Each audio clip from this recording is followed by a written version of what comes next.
Colours के serial सुमन इंदौरी में फिलहाल तो सुमन को पता चल गया है कि ऋषि तीर्थ का डीएनए करवाना चाहता है।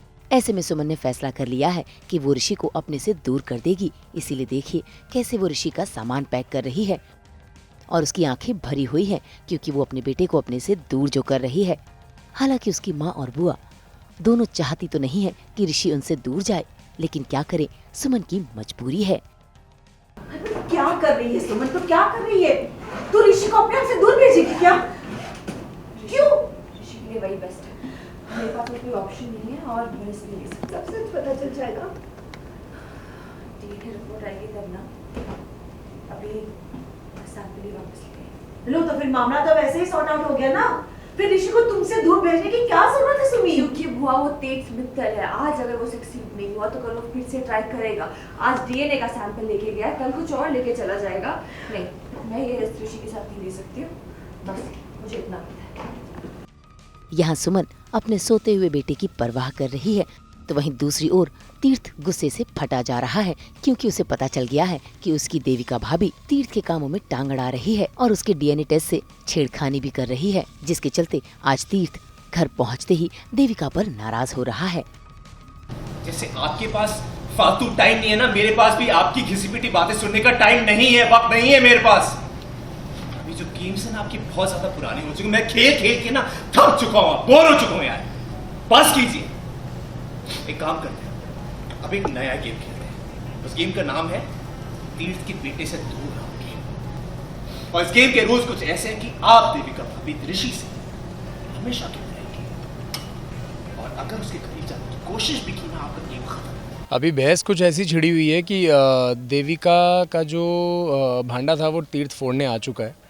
आपने अभी देखा ही होगा सीन में कि तीर्थ घर के अंदर एंटर होता है और बहुत जोर की चिल्ला रहा होता है कि देविका भाभी आइए। तो फिर सब पूछते हैं कि घर में क्या हुआ, और देविका भी उनको बोलती है कि ऐसा क्या हो गया कि जो तुम इतना चिल्ला रहे हो। तो वो कहता है कि जो डीएनए के जो रिपोर्ट्स थे वो देविका उनको ध्वस्त करना चाहती थी।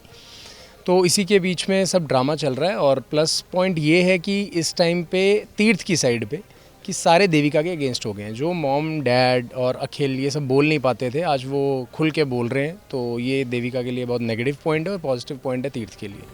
भाई देविका तो झूठ बोलने में बाज नहीं आ रही, लेकिन तीर्थ उसे सब पता चल गया है, इसीलिए उसने अपनी भाभी को अल्टीमेटम दे दिया है। ऐसे में आज देविका के पति को आ गया है गुस्सा, क्योंकि उसकी नजरों के सामने ही उसकी बीवी को धमकी जो दी जा रही है। आज तक देविका भाभी ने जब भी गलत किया है, आप हमेशा चुप करके उनके पीछे खड़े रहे, हमेशा उनका साथ दिया है। तो आज मेरी सलाह आपसे बड़े भैया ये है कि आज भी उनके पीछे खड़े रहिए आप, और कुछ मत बोलिए, क्योंकि जब दो बड़े बीच में बात कर रहे हो ना तो छोटे लोग के बीच में नहीं बोलना चाहिए। तीर्थ तमीज नहीं है तमीज, और इस हद तक नहीं है कि मैं बड़े और छोटे की मर्यादा भूल जाऊंगा अगर आप मेरे और मेरे ऋषि के बीच में रहे तो। बीइंग अ हस्बैंड, गुरुराज हमेशा देविका के साथ ही रहा है। हालांकि उसको शुरू से धीरे धीरे जब पता लगने भी लगा था, बट कहीं ना कहीं वो वाइफ वाली साइड पे ज़्यादा रहा है।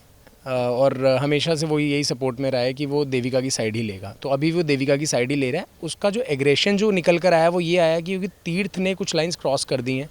वो इस तरीके से बोल रहा है कि बीइंग अ हस्बैंड किसी को भी नहीं अच्छा लगेगा, चाहे उसकी वाइफ सही हो या गलत हो, पर वो एक बार को नहीं सुन सकता अपने सामने, तो वो उस पॉइंट पर बोलता। हम तो घोलते ही हैं आप सबकी ज़िंदगी में 24/7 इन फ्रूट्स की तरह एंटरटेनमेंट की मिठास। तो अगर आपको ये वीडियो पसंद आया है, आप इसे लाइक करें, कमेंट देके अपनी राय ज़रूर दें। ऐसे ही एक्सक्लूसिव कंटेंट के लिए हमारे चैनल को सब्सक्राइब ज़रूर करें। अगर आप ये वीडियो फेसबुक पर देख रहे हैं तो हमारे फेसबुक पेज को भी फॉलो करें। नाम तो आप सब जानते ही हैं ना, सास बहू और बेटियाँ।